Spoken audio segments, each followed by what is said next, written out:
ដើម្បីបោះសម្អាតពួកកម្មាភិបាលនិងពួកប្រធានសហគមន៍ក្បត់ដែលបានប្រព្រឹត្តខុសពីមីគីរបស់បកកុម្មុយនីសកម្ពុជាព្រមទាំងសារាចររបស់បងទី1ប៉ុលពតអំណាចកណ្ដាលក្រុងភ្នំពេញបានប្រើប្រាស់កម្លាំងពីភូមិភាគនិរតីរបស់តាម៉ុកនៅក្នុងការកំទេចចោលពួកក្បាលម៉ាស៊ីនធំនៅតាមសហគមន៍នានានៅទូទាំងភូមិភាគពីរយប់របស់ញឹមរស់ហើយចុងបញ្ចប់សូម្បីតែនុលេខានិងលេខាភូមិភាគពីរយប់របស់ញឹមរស់ទាំងអស់ក៏ត្រូវបានគេចាប់បញ្ជូនយកទៅសួរចម្លើយធ្វើទរណកម្មមុននឹងឈានទៅដល់ការសម្លាប់ចោលនៅទីនោះតែម្ដងនេះបើផ្អែកទៅតាមការផ្សាយរបស់ website OVO តកគួរកត់សម្គាល់ផងដែរថាការបោះសម្អាតកាប់សម្លាប់គ្នាឯងរបស់ពួកខ្មែរក្រហមនេះមិនមែនជាទំនាស់ផ្ទៃក្នុងដែលគេហៅថាពីលស៊ីពីលនោះទេប៉ុន្តែជាការប្រើប្រាស់កម្លាំងយោធាកាប់សម្លាប់មួយដែលធ្វើឡើងដោយមានការសម្រេចចិត្តពីអំណាចកណ្ដាលនៅភ្នំពេញបន្ទាប់ពីមានការបើកការស៊ើបអង្កេតស្រាវជ្រាវយ៉ាងល្អិតល្អន់ហ្មត់ចត់ពិសេសបន្ទាប់ពីមានការចុះទៅអង្កេតផ្ទាល់ផ្នែករបស់អៀងធីរិតប្រពន្ធអៀងសេរីរដ្ឋមន្ត្រីថ្មីទទួលបន្ទុកកិច្ចការសង្គមហើយក៏ជាអ្នកទទួលខុសត្រូវទៅលើវិស័យសុខាភិបាលសុខុមាលភាពប្រជាជនទៅកាន់តំបន់ភូមិភាគពីរយប់នោះផ្ទាល់តែម្ដងការចុះទៅអង្កេតផ្ទាល់ដោយមនុស្សសំខាន់បញ្ជូនមកពីភ្នំពេញនេះគឺតបទៅតាមការស្នើរបស់បងទី1ប៉ុលពតដើម្បីគាំទ្រដល់តឡៃកោផ្សេងដែលមជ្ឈិមបកដាក់ការសង្ស័យជឿជាក់ថាមានការខ្វះខាតជាច្រើនខាងផ្នែកសុខភាពប្រជាជនម្ហូបអាហារនិងខ្វះខាតទីជម្រកស្នាក់នៅរបស់ប្រជាជនថ្មីពិសេសពួក17មេសាដែលទៅជំលះយកមកដាក់ឲ្យរស់នៅភូមិភាគពីរយប់ថ្មីថ្មោងតែម្ដងពួកកម្មាភិបាលយោធានិរតីរបស់តាម៉ុកដែលគេល្បីល្បាញថាជាកម្លាំងយោធាខ្លាំងក្លាមួយរបស់ខ្មែរក្រហមដែរនោះបានចូលលុកលុយដោយប្រើចុងអាវុធដណ្ដើមអំណាចយកមកគ្រប់គ្រងផ្ទាល់តែម្ដងបើទោះបីជាមានការបង្ហូរឈាមផ្ទៃក្នុងនេះបង្កឲ្យមានការបាត់បង់ជីវិតកម្លាំងខ្មែរក្រហមគ្នាឯងជាច្រើនយ៉ាងណាក៏ដោយក្តីក៏ប៉ុន្តែសម្រាប់ប្រជាជនដែលទទួលរងទុក្ខវេទនាអត់បាយក្រហាយទឹកធ្វើការដូចជាសករស់នៅក្នុងខ្ទមប្រក់ស្លឹកក្មេងៗជាច្រើនស្លាប់ដោយសារកង្វះអាហារូបត្ថម្ភព្រោះតែហូបតែចុងអង្គធ្វើការក្រោមកម្ដៅថ្ងៃខ្លាំងហើយសូម្បីតែអាហារក៏គេមិនឲ្យបរិភោគគ្រប់គ្រាន់ដែរពួកប្រជាជនដែលទទួលរងការជន់ឈ្លីទាំងអស់នោះបែរជាមានភាពរីករាយនៅក្នុងចិត្តប្រៀបបានដូចជាមានអ្នកមករំដោះខ្លួនឲ្យចេញពីរណ្ដៅនៃទុក្ខវេទនាអញ្ចឹងដែរកម្លាំងពួកកម្មាភិបាលយោធាដែលចូលទៅបោះសម្អាតនៅភូមិភាគពីរយប់នោះត្រូវបានគេមើលឃើញថាមានការអប់រំមួយប្រសើរជាងពួកកម្មាភិបាលភូមិភាគពីរយប់បន្តិចត្បិតថាមានអ្នកខ្លះចេះអានចេះអក្សរខ្មែរព្រមទាំងមានបំណងល្អចង់ស្ដារជីវភាពរស់នៅរបស់ប្រជាជនឲ្យមានភាពល្អប្រសើរជាងនេះដោយគ្រាន់តែពេលចូលមកដល់ដំបូងរបស់កងទ័ពថ្មីភ្លាមពួកយោធាមកពីភូមិភាគនិរតីបានត្រូវគេទទួលរាកទាក់នៅក្នុងសង្កាត់ជាច្រើនប្រៀបបានបីដូចជាពួកគេមករំដោះប្រជាជនទាំងនោះឲ្យរួចផុតពីទុក្ខវេទនាអញ្ចឹងដែរស៊ីសុផាណាដែលជាអ្នករស់រានមានជីវិតនៅក្នុងរបបអាវខ្មៅជាសាក្សីផ្ទាល់ដែលលោកស្រី Elizabeth Baker Strong សម្ភាសផ្ទាល់កត់ត្រាទុកនៅក្នុងសៀវភៅទឹកភ្នែកកម្ពុជាបាននិយាយថាពួកទាហាននៃភូមិភាគនិរតីបានសម្លាប់តែពួកកម្មាភិបាលប៉ុណ្ណោះគេមិនសម្លាប់អ្នក17មេសាទេពួកគេបានសម្លាប់កម្មាភិបាលប្រហែលពី20ទៅ30% ក្នុងសភាពអាចកំបាំងបំផុតក៏ប៉ុន្តែពួកគេបានឲ្យយើងធ្វើការកាន់តែខ្លាំងឡើង20ម៉ោងនៅក្នុងមួយថ្ងៃដើម្បីជីកយកទឹកមកប្រើប្រាស់យ៉ាងជ្រៅចូលទៅក្នុងដីប៉ុន្តែយើងបានទទួលផលស្រូវច្រើនជាងមុនទៅទៀតនៅក្នុងការប្រមូលផលលើកទី2នេះហើយយើងបានទទួលអង្ករយ៉ាងច្រើនមកបរិភោគដែលមានន័យថាភាពនឿយហត់របស់ពួកគេក្រោមការដឹកនាំរបស់មេដឹកនាំថ្មីមកពីភូមិភាគនិរតីក៏ទទួលបានផលតបមកវិញល្អគួរសមខ្លះដែរគ្រាន់តែពេលបានចូលទៅគ្រប់គ្រងភូមិភាគពីរយប់បានហើយនោះពួកកម្មាភិបាលភូមិភាគនិរតីរបស់តាម៉ុកមានការភ្ញាក់ផ្អើលជាខ្លាំងនិងមិននឹកស្មានដល់នៃការរកឃើញរបស់ពួកគេដែលថាតំបន់ខ្លះនៅក្នុងចំណោមតំបន់ទាំង9របស់ភូមិភាគពីរយប់ខ្វះខាតស្បៀងអាហារខ្លាំងយកតែមែនទែនរហូតដល់មេដឹកនាំនៅក្នុងតំបន់ទាំងអស់នោះក៏ត្រូវអត់ខ្លួនឯងជាមួយប្រជាជនផងដែរ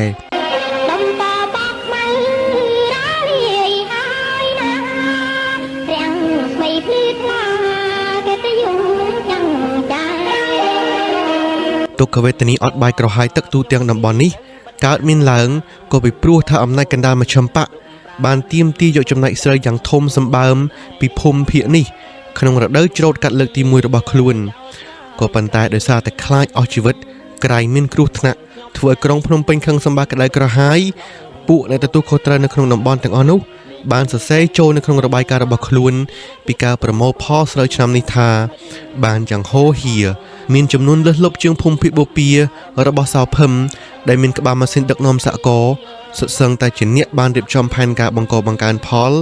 បានយ៉ាងល្អត្រឹមត្រូវជាងភូមិភាគរបស់គេទៅទៀត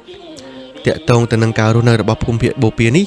ខ្ញុំសូមបើកវងក្រចកនិយាយអំពីការបរិភោគអាហារបន្តិចម្ដាយខ្ញុំកាលដែលគាត់នៅជាកូនកុមារចល័តរស់នៅក្នុងស្រុកព្រះស្ដេចខេត្តព្រៃវែងក្នុងភូមិភាគបូព៌ានេះគាត់បាននិយាយថាគេឲ្យហូបអាហារធម្មតាទេព្រោះស្បៀងនឹងស្រូវមានសម្រាប់ប្រជាជនហូបចុកគ្រប់គ្រាន់ធម្មតានោះទេដូច្នេះយើងដាក់ជាសំណួរថាបើពួកអ្នកទទួលខុសត្រូវទាំងអស់នោះឡើងរបាយការណ៍តែមួយឈឹមថាបានទទួលផលស្រូវយ៉ាងសម្បើមហូរហៀបែបនោះតើពួកទាំងអស់នោះបានស្រូវមកពីណាដើម្បីប្រគល់ទៅឲ្យអំណាចកណ្ដាលច្បាស់ណាស់តើពួកឈួតលីលាទាំងអស់នោះច្បាស់ជាកាត់ចំណែករបបស្បៀងរបស់ប្រជាជនយកទៅដាក់បង្ក្រប់ដើម្បីឡើងទៅអង្គការថ្នាក់លើនោះហើយនៅក្នុង podcast អេពីសូតនេះយើងនឹងបន្តពីអេពីសូតទី30ស្ដីអំពីការកាប់សម្លាប់កម្មាភិបាលខ្មែរក្រហមនិងប្រធានសហករណ៍ដែលទទួលខុសត្រូវកាច់ចង្កូតលើជោគវាសនារបស់ប្រជាជននៅភូមិភាគពីរយប់ដែលធ្វើឲ្យភូមិភាគនេះมันអាចសម្រេចទៅតាមផែនការកំណត់របស់បកកុម្មុយនីកម្ពុជាយើងសូមត្រឡប់បកក្រោយនិយាយអំពីវត្តមានរបស់អៀង ធីរិតវិញម្ដងគឺនៅឆ្នាំ1976ភូមិភាគពីរយប់បានទទួលបដិសណ្ឋារកិច្ចស្ត្រីដែលមានឥទ្ធិពលខ្ពង់ខ្ពស់ម្នាក់គឺអៀង ធីរិត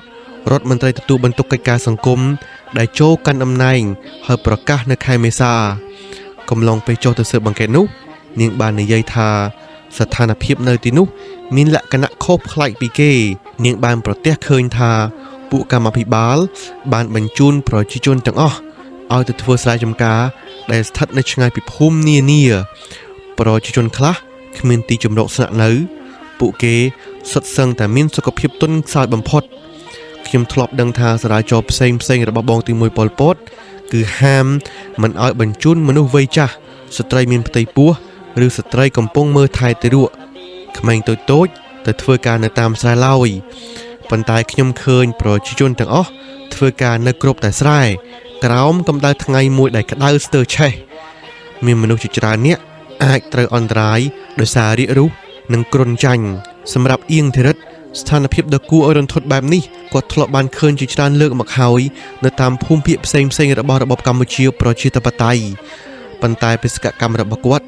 ស្ថិតនៅត្រង់ថាគេឲ្យលាតត្រដាងឲ្យឃើញតែបញ្ហាទាំងឡាយ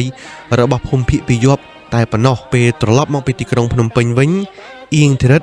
បានសរសេរនៅក្នុងរបាយការណ៍មួយដែលនាងបានបញ្ចប់ខ្លឹមសារដោយបញ្ជាក់អះអាងថាពួកកម្មាភិបាលភូមិភាគពីរយប់បានបំពានលើបទបញ្ជាផ្សេងរបស់មជ្ឈមណ្ឌលចេតនាតែម្ដងដោយមិនយកចិត្តទុកដាក់ដោះស្រាយពីបញ្ហាទាំងឡាយដែលបានរៀបរាប់បញ្ចូលនៅក្នុងរបាយការណ៍របស់ខ្លួននោះទេដែលនេះមានន័យថាបញ្ហាគ្រប់បែបយ៉ាង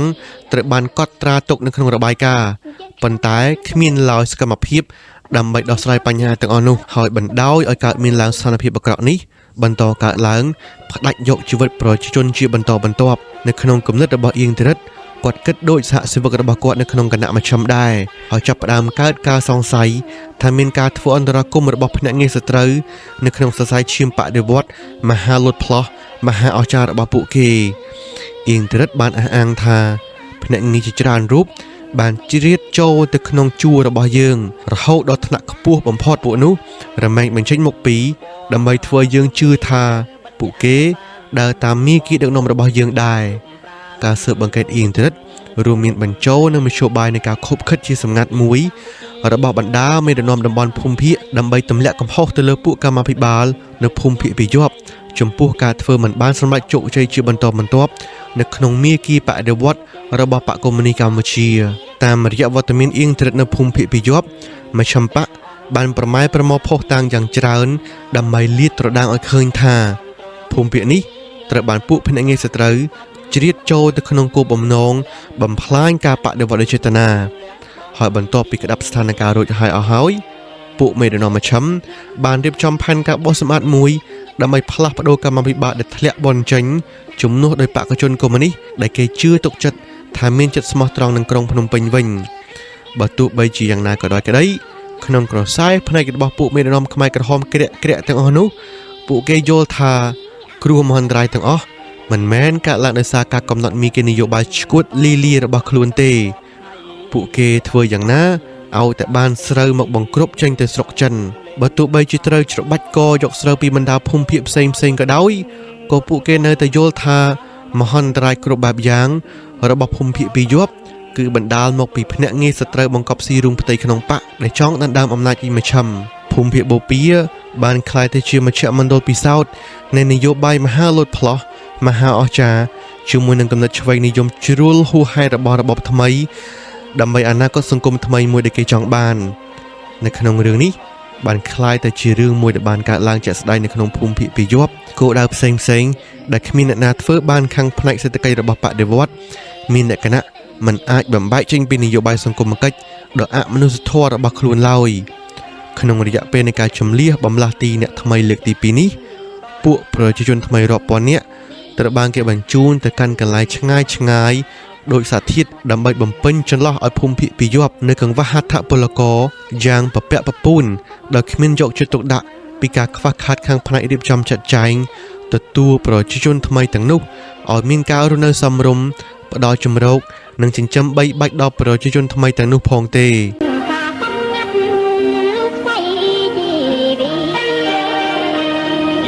ខ្ញុំចាំច្បាស់ឈាមប្រុសយុទ្ធមិត្តក្រហមចៅពិតស្រោចត្រប់ប្រតាពីជាង5ឆ្នាំនេះចាទុំពោនៅក្នុងសន្និបាតមួយរបស់បកដែលបានប្រព្រឹត្តនៅដើមឆ្នាំបណ្ដាមេដឹកនាំបកបានវិនិច្ឆ័យថាដំណាក់កាលទី1នៃការធ្វើបដិវត្តន៍ត្រូវបានបញ្ចប់ហើយថាប្រទេសកម្ពុជាអាចឆ្លងទៅដំណាក់កាលថ្មីបន្ទាប់គឺបដិវត្តន៍សង្គមនិយមតែម្ដងអង្គការបានកំណត់ទិសដៅថាសហករណ៍នៅទូទាំងប្រទេសត្រូវតែផលិតស្រូវឲ្យបានច្រើនជាអតិបរមាដើម្បីទ្រទ្រង់ដល់ការជំរុញល្បឿនបដិវត្តន៍នេះនៅរដូវក្តៅរបបកម្ពុជាប្រជាធិបតេយ្យបានវិតម្លៃថាការប្រមូលផលស្រូវនៅឆ្នាំនេះទទួលបានផលយ៉ាងបរិបូរណ៍សម្រាប់ការវិសម្រុកទៅមុខទៀតនៅក្នុងបទសម្ភាសន៍មួយជាមួយទីភ្នាក់ងារសារព័ត៌មានវៀតណាមថ្មីប៉ុល ពតបានប្រកាសថាការប្រមូលផលស្រូវនៅខែធ្នូឆ្នាំ1975មានសភាពល្អណាស់វាមានការរីកចម្រើនថែមទាំងជាមហាជោគជ័យផងលើពីនេះទៅទៀតប៉ុល ពតបានសង្កត់ធ្ងន់បញ្ជាក់ថាប្រទេសជាតិបានប្រមូលផ្ដុំកិច្ចប្រឹងប្រែងទាំងអស់របស់ខ្លួនទៅលើប្រព័ន្ធបណ្ដាញបញ្ចូលទឹកថ្មីមួយដែលអាចស្រោចស្រពទៅលើផ្ទៃដីចំនួន 1.5 លានហិកតាប្រការនេះច្បាស់ជាអាចជួយដោះស្រាយបញ្ហាទឹកបានរួមទាំងស្បៀងអាហារផងនិងធ្វើជាឈ្នន់សម្រាប់ដំណាក់កាលបដិវត្តន៍បន្ទាប់ទៀតគឺឧស្សាហូបនីយកម្មជាមួយនឹងភាពសុតិធិនិយមមេដឹកនាំបកកុម្មុយនីសកម្ពុជាបានដាក់ចេញនូវផែនការមួយសម្រាប់រយៈពេល4ឆ្នាំនៅខែមករាឆ្នាំ1977ដើម្បីទ្រទ្រង់កម្មវិធីនេះពួកមេដឹកនាំមជ្ឈិមបកបានសំអាងទៅលើផលស្រូវដែលសល់ពីការហូបចុករបស់ប្រជាជនហើយដែលត្រូវបានផលិតដោយបណ្ដាភូមិភាគពីយប់បូព៌ានិរដីនិងភូមិភាគថ្មីគឺប្រចាំនៅទីបំផុតទៅមជ្ឈិមបកបានទទួលផលស្រូវប្រហែលតែ 150,000 តោនប៉ុណ្ណោះពីភូមិភាគទាំងអស់នោះមួយចំណែកគឺត្រូវនាំចេញទៅប្រទេសចិនហើយមួយចំណែកទៀតទុកសម្រាប់ចិញ្ចឹមពួកបុគ្គលិកនិងពួកកម្មករនៅភ្នំពេញហើយបរិមាណស្រូវមួយចំនួនធំត្រូវបានគេប្រគល់ទៅឲ្យកងទ័ពធ្វើជាស្បៀងប៉ុន្តែមជ្ឈិមត្រូវការបរិមាណស្រូវច្រើនជាងនេះទៅទៀតសម្រាប់នយោបាយមហាលោតផ្លោះរបស់ខ្លួនបដិវត្តន៍ខាងសង្គមគិច្ចរបស់ខ្លួនបានធ្វើឲ្យគម្រោងផែនការសេដ្ឋកិច្ចវិនិច្ឆ័យហិនហោចបើទុកជាគណៈលេខាមជ្ឈិមបកមិនទទួលស្គាល់ការពិតក៏ដោយទៅលើអ្វីដែលបានកើតឡើងទៅលើប្រជាជនរបស់ខ្លួនក៏បណ្ដាប្រជាសហគមន៍ពលករដែលមិនសូវប្រសពនៅក្នុងការធ្វើការងារនោះមិនបានទទួលការផ្គត់ផ្គង់អាហារគ្រប់គ្រាន់ឡើយដោយគ្មានអាហារគ្រប់គ្រាន់សម្រាប់ហូបចុកតើពួកគេមានកម្លាំងឯណាដើម្បីទៅស្ទូងស្រូវកាប់កោសរៃដីធ្វើការធ្ងន់ទាំងអស់នោះប្រព័ន្ធខាងផ្នែកដឹកជញ្ជូនក៏ត្រូវខូចខាតហើយស្រូវដែលគេបំរុងទុកដឹកយកទៅឲ្យបណ្ដាភូមិភាគខ្លះក៏ខ្វះសន្ទូងសម្រាប់ស្ទូងនៅពេលខាងមុខទៀតកត្តាបរាជ័យទាំងអស់នេះហើយដែលជាមូលហេតុធ្វើឲ្យពួកកម្មាភិបាលខ្មែរក្រហមខូចទាំងអស់នោះរមែងបង្កើតឲ្យមានអ្នកទទួលខុសត្រូវជំនួសទៅលើអសមត្ថភាពនៃការធ្វើការងារមិនបានសម្រេចរបស់ខ្លួនដែលតែងតែចោទបង្កើតឲ្យមានខ្មាំងបង្កប់ទីរួមផ្ទៃក្នុងនៅក្នុងការបំផ្លាញផែនការបង្កបង្កើនផលរបស់ខ្លួនទៅវិញមានឆ្អាតបុប្ផាណាដែលត្រូវបានគេធ្វើទរណកម្ម ថាខ្លួនជាភ្នាក់ងារបង្កប់ CER មានតួនាទីជាអ្នកបំផ្លាញការដឹកជញ្ជូនសន្ទង់ស្រែដោយចេតនាការទទួលខុសត្រូវទាំងអស់បានធ្លាក់ទៅលើស្ត្រូវបង្កប់ស៊ីរូងផ្ទៃក្នុងទៅវិញពលគឺមិនមែនជានយោបាយបែបស្រមើស្រមៃរបស់បកនោះទេពួកកម្មាភិបាលនៅភូមិភាគពីយប់ត្រូវបានគេស្ដីបន្ទោសពីការស្នើសុំយកប្រជាជនថ្មីមកដាក់នៅក្នុងភូមិភាគរបស់ខ្លួនច្រើនហួសហេតុទាំងដែលខ្លួនគ្មានសមត្ថភាពគ្រប់គ្រាន់នៅក្នុងការផ្ដល់ការយកចិត្តទុកដាក់ថែទាំប្រជាជនទាំងអស់នោះផងទេតំបូតំបាយអើយសាងកម្ពុជាថ្មីតំបូតំបាយអើយបើទុកនៅជាការជំនឿនេះត្រូវបានទទួលយកព្រមអនុញ្ញាតពីមជ្ឈិមបកក៏ដោយក៏មជ្ឈិមមិនបានទទួលអន្តរាគមន៍នៅក្នុងការបញ្ជូនស្បៀងអាហារថ្នាំពេទ្យដើម្បីជួយសង្គ្រោះប្រជាជនដែលកំពុងរងគ្រោះនៅក្នុងស្ថានភាពរងទុក្ខវេទនាអត់បាយក្រហាយទឹករោគតែអង្គជ្រក់ឆ្នាំងមិនបានផងប៉ុន្តែផ្ទុយទៅវិញអំណាចកណ្ដាលបែរជាបញ្ជាមានការបោះសម្បត្តិមួយនៅទីនោះទៅវិញពលគឺគំនិតកម្មាភិបាលចាស់និងថ្នាក់ដឹកនាំសហគមន៍ចេញទាំងអស់ហើយជំនួសមនុស្សដែលអង្គការជឿទុកចិត្តបើទុកណាជាមានអ្នកខ្លះជាប្រជាជនថ្មីក៏ដោយការបោះសម្បត្តិនេះធ្វើឡើងបន្ទាប់ពីខ្មែរក្រហមឡើងកាន់អំណាចបានមួយឆ្នាំមុនមកម្លេះដោយអំឡុងការបោះសម្បត្តិលើកទី1មជ្ឈិមបានប្រគល់ភារកិច្ចប្រើប្រាស់ភូមិភាគបូព៌ារបស់សៅភឹមបោះសម្បត្តិភូមិភាគឧត្តររបស់កុយធួនហើយលើកនេះអំណាចកណ្ដាលបានប្រើប្រាស់កម្លាំងភូមិភាគនិរដីរបស់តាមុកបោះសម្បត្តិភូមិភាគពីយប់របស់ញឹមរស់វិញម្ដងការដកហូតមុខងារអ្នកដែលមានសិទ្ធិអំណាចបានចាប់ផ្ដើមនៅដើមរដូវភ្លៀង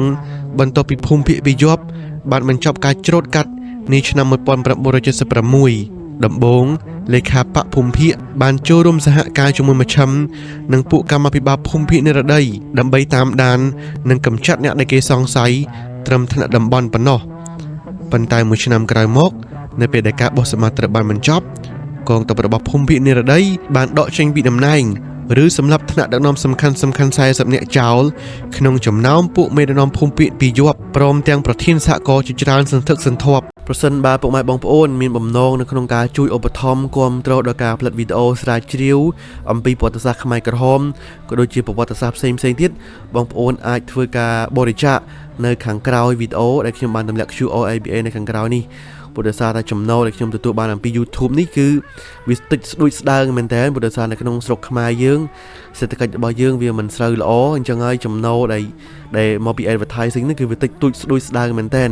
បើសិនជាបងប្អូនគិតថាអ្វីដែលខ្ញុំកំពុងតែធ្វើនេះគឺវាបានជាប្រយោជន៍ហើយចង់លើកទឹកចិត្តដល់ការស្រាវជ្រាវបន្តទៀតបងប្អូនអាចធ្វើការបរិច្ចាគតាមរយៈ ABA QR ដែលខ្ញុំបានផ្ញើនៅខាងចុងវីដេអូនេះបាន